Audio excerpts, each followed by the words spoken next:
E hoje é dia de falarmos mais uma vez sobre eleições. Recebemos novamente aqui no estúdio o Max Vicente, que é cientista político e professor da Unesp. No ano em que a disseminação de notícias falsas na internet se torna uma preocupação, o professor vai nos ajudar a entender a importância de se conhecer as reais propostas dos candidatos. Max, muito obrigada por estar aqui mais uma vez. É um prazer imenso estar aqui com vocês. Professor, neste ano o tempo de campanha ele foi reduzido, mas os candidatos eles tiveram uma outra estratégia, né? Utilizar as redes sociais. Que impacto você acredita, né, que o uso dessas redes gerou para a campanha deste ano? Bom, de fato, né, se nós olharmos 2014 comparado com este ano, praticamente não só a campanha na televisão, como o tempo de campanha ficou muito reduzido. O que, por um lado, para os partidos foi interessante por conta da diminuição dos custos econômicos, né? Mas, por outro lado, para nós eleitores, muito difícil, porque nós não conseguimos identificar as propostas dos candidatos. E é nesse contexto que aparece a rede social, né? A principal característica da rede social é sua universalização. Em potencial, teoricamente, todo mundo que tem acesso à internet pode ter acesso a essas informações que são divulgadas via redes sociais. Apesar disso, eu ainda creio e acredito que o melhor ponto para se informar usando as redes sociais é ir a um programa registrado pelos candidatos quando se expressaram que iam ser ou que ia concorrer ao cargo de presidente. Porque é o documento oficial aquele que vale. É nele que estão contidas as propostas, é nele que estão contidas as medidas que eles pretendem tomar, e vai ser o parâmetro que nós vamos ter para depois poder cobrar a atuação deles. De tal forma que dividiria as redes sociais em dois momentos importantes. Um que é oficial, aquele que expressa o programa do candidato, e outro que é de âmbito individual, onde cada um, teoricamente, é um emissor. Né? É alguém que está colocando uma notícia vinculada num meio que atinge todo mundo. E aí está justamente o perigo. Pode ser notícia falsa ou pode ser notícia verdadeira. Tanto que um levantamento feito em junho pelo Grupo de Pesquisa em Políticas Públicas Processo à Informação da USP registrou que cerca de 12 milhões de pessoas difundem notícias falsas sobre política, né? Como que você acredita que a desinformação pode afetar as eleições deste ano? Pois é, estamos numa situação muito interessante, né? Teoricamente, nunca tivemos tanta facilidade para ter acesso à informação. Por outro lado, nunca tivemos também tantas dificuldades para identificar aquilo que é realmente informação, né? Isso é um conceito que a gente utiliza muito na área de comunicação. Mas algumas técnicas que são muito importantes para se tomar cuidado na hora que você recebe uma informação que, pela sua natureza, já é um pouco fora do normal, né? Tipo, avião que caiu, fala que fez de forma muito acentuando alguma questão, muito radical, não é? E aí, o processo principal que nós temos é usar várias fontes para conferir essa informação. Normalmente, as pessoas têm algum site que tem um pouco mais de confiança. Ora, se você tem muita confiança nesse site, procura verificar se aquela notícia que você recebeu está registrada, porque os sites têm mais capacidade de gerar informação confiável, não é? De tal forma que, se ela não aparece, já começa a duvidar.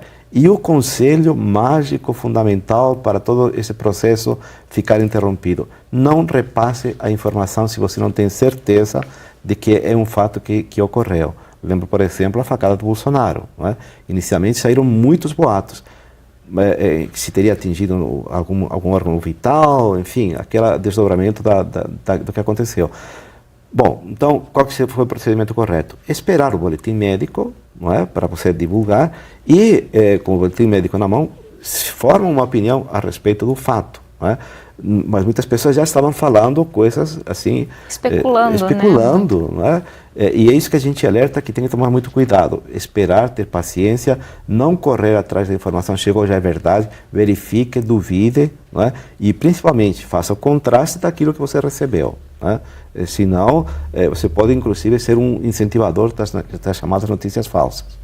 A gente vem observando também, professor, um grande número de pessoas indecisas ainda neste momento, ou então que estão dizendo que vão optar por anular o voto ou votar em branco.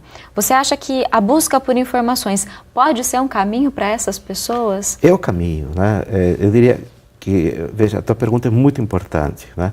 Não é só para essas pessoas, como para nós, que não temos algumas dúvidas em relação ao que seria o que escolher e decidir o candidato. Aqui já tem o que se fala mais ou menos decidido em quem vão votar, não é?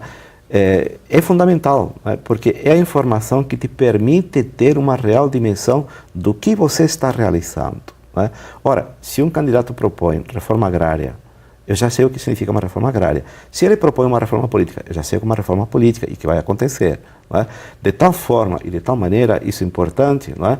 Que é a base de qualquer processo no qual você vai negar a falta de conhecimento dos candidatos, não é? Hoje em dia não se pode mais falar isso, não é? O candidato, ele faz um programa, você tem acesso, então procure informação.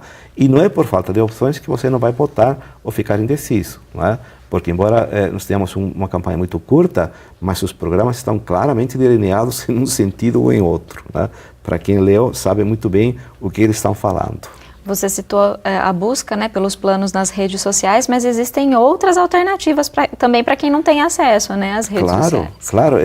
Por exemplo, uma dúvida que aparece com muita frequência, que o pessoal pergunta constantemente: como que eu sei se o meu candidato que eu vou votar já foi candidato e foi corrupto ou não foi corrupto? Bom, então nós temos informações no Congresso, temos informações no site Transparência Brasil, basta que você coloque o nome do candidato no Google, não é? Para ver informações sobre ele, você vai ter essas informações, não é?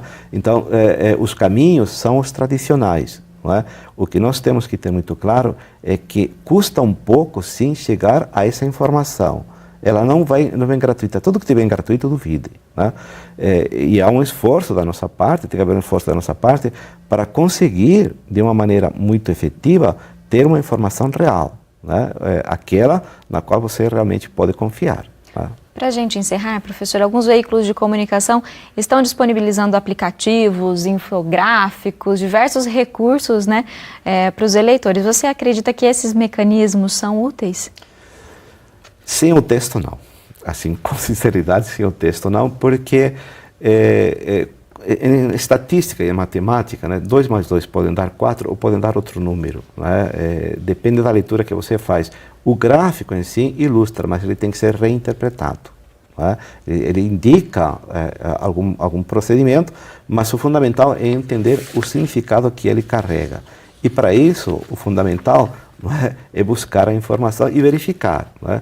Esses índices que se colocam na televisão são apenas indicativos, não são definitivos, não é? Porque é nesse processo aí que nós temos um espaço para poder procurar nossa informação, interpretá-los de acordo com nosso conhecimento, de acordo com a informação que a gente recebe. Tá certo, professor. Muito obrigada mais uma vez por trazer todas essas informações aqui para a gente. Eu que agradeço a oportunidade, Lélia.